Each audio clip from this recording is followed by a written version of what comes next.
ஸ்வீட்டோ காரமோ அது எஸ்விஎஸ் கடலை மாவு மற்றும் அரிசி மாவுல செஞ்சா டேஸ்டுக்கு டேஸ்ட், ஆரோக்கியத்துக்கு ஆரோக்கியம். எஸ்விஎஸ் அக்மார் கடலை மாவு மற்றும் அரிசி மாவு 100% டேஸ்ட், 100% ஆரோக்கியம்.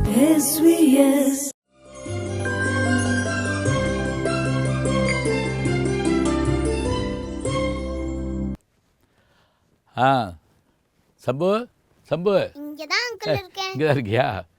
நான் உன்னை தேடி தேடி பழக்கமாக போச்சா, அதனால் வர்றப்பெல்லாம் கூப்பிட்டுக்கிட்டே வர்றேன். என்ன இன்னைக்கு ஏதாவது புதுசாக கேள்வி வச்சுருப்பிய?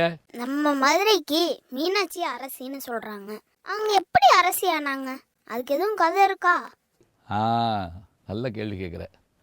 ஆமாம், அன்னைக்கு ஒன்று உனக்கு சொன்னா இல்லையா, மறந்துட்டியா? மலைத்துவச பாண்டியன் அரசன், பாண்டிய நாட்டினுடைய அரசன். மனைவி பட்டத்தரசி காஞ்சனமாலா, 2 பேருடைய பொண்ணு தான் நம்முடைய தடாதகை பிராட்டி. அரசனுடைய மனைவி அரசி மாதிரி அவர்களுக்கு பிறந்த குழந்தைக்கு பேர் இளவரசி. ஆண்மகனாக இருந்தால் இளவரசன். அப்போ அவர்களுக்கு பிறகு இந்த நாட்டை ஆள வேண்டியது யார் பொறுப்பு? இவர்களுடைய பொறுப்பு. இதை காலங்காலமாக செய்வாங்க. அதாவது அரசன் தனக்கு வயோதிகம் வந்து விட்டாலோ அல்லது முடியாமல் போய்விட்டாலோ அல்லது போர்க்களத்தில் ஏதேனும் மாற்றம் நிகழ்ந்தாலோ அப்போ இளவரசனுக்கு இளவரசிக்கு பட்டம் கட்டுவாங்க. இங்கே மலைத்துவச பாண்டியன் அதான் மதுரை ஆண்ட மீனாட்சி தடாதகை பிராட்டியினுடைய அப்பா. அவர் என்ன பண்ணுறாரு,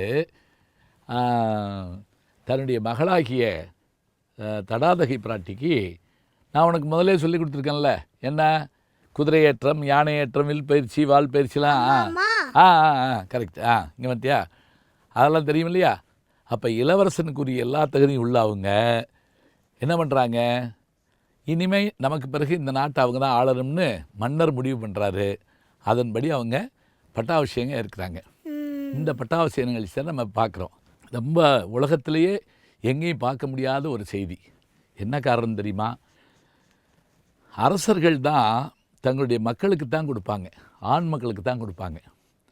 பெண் அரசிகள் அப்படிங்கிறது ரொம்பவும் குறைவு தான்.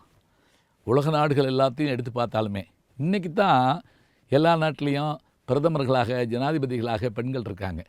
ஆனால் அந்த காலத்தில் அப்படி இல்லை. அப்போ மதுரைக்கு பெண்ணரசி ஆளுகிற பெருமையை தந்தது அவருடைய தந்தை. என்ன பண்ணுறாரு, அதை கொடுக்குறாரு. இன்றைக்கி என்ன நடக்க போகுது, அந்த எம்பெருமாட்டி ஆகிய நம்ம மீனாட்சி அரசியாக பட்டம் ஏற்க போகிறாள். மீனாட்சின்னு என்ன அர்த்தம் தெரியுமா உனக்கு? இரு கேட்ட உடனே ஓடி போயிடாத, இரு. இப்போ மீன்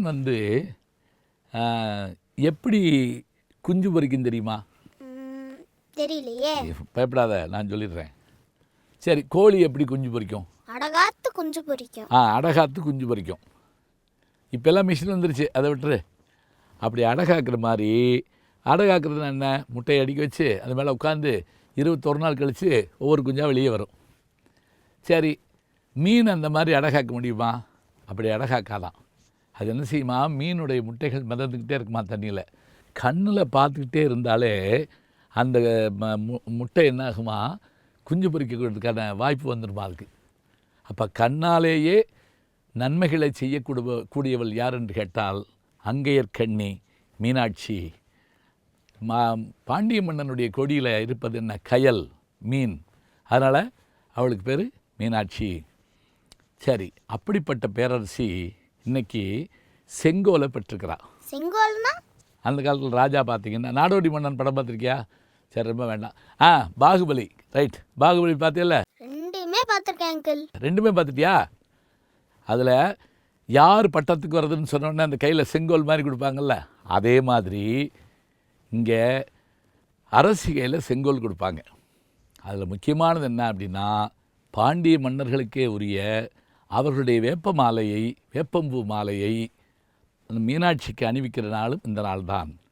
அப்போ பதவி ஏற்றுக்கொண்டு இந்த மதுரை மாநகரத்தை மட்டுமல்லாது, மாநிலத்தை மட்டுமல்லாது, ஞாலத்தையும் தன்னுடைய அருளாட்சியால் நம்முடைய மீனாட்சி காத்து வருகிறாள். அதற்கான அங்கீகாரம்தான் பட்டாபிஷேகம் என்கின்ற இந்த விழா. அதனால தான் இந்த பட்டாபிஷேக விழா ரொம்ப அருமையாக நடக்குது. இன்னையிலிருந்து அவங்க தான் அரசி. அப்போ போன போன வருஷமாக அவங்க தான் அரசி. இந்த விழாவை நமக்கு ஞாபகம் விட்டுறாங்க. இப்போ நம்ம சொல்கிறோம்ல, திருமண நாள், பிறந்த நாள், குடியரசு தினம், அதே மாதிரி சுதந்திர தினம் அப்படின்னு சொல்கிறோம் இல்லையா, அது மாதிரி இது பட்டாபிஷேகம் ஏற்றுக்கொண்ட நாள். அதனால தான் இதுக்கு பட்டாபிஷேகம்னு பேர் வச்சுருக்குறோம். சரி அங்கிள், நான் போயிட்டு நாளைக்கு இன்னொரு கேள்வியோட வரேன். இன்னொரு கேள்வியோட வா, நான் இன்னொரு பரிசோடு உனக்கு வர்றேன். சரியா?